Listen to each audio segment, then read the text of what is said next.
Harris, this polling shows this is a really tight race with 12 days to go. Yeah, so that makes it traditional, which might be the only way that it is traditional from what we've seen this season, right? Sure. You interjected with what about women? Don't any of those... No, but I heard you, so I want to bring you into the conversation here because what Pete was listing, actually, none of that was irrespective of women. Women care about the military, the economy. So I'm curious to know why you would ask, what about women? Oh, well, because, you know, Pete's talking about this unprecedented host of issues that we're dealing with, and I agree, especially on the national security front. We were talking about that this morning. Yeah.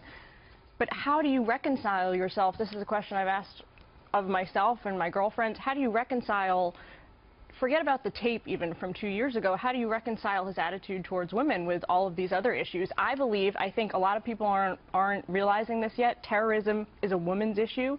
Women unfairly across the world bear the brunt and pay the consequences. Issue. Mm-hmm. It is, but it greatly and deeply affects women to a degree that is not widely appreciated. I would answer that just in two ways briefly. One, you don't have to own everything Donald Trump has ever done or said or a videotape that came out 11 years ago. I don't support that. I'm not okay with that. But I'm not voting for a pastor-in-chief. I'm voting for a commander-in-chief, and in that context...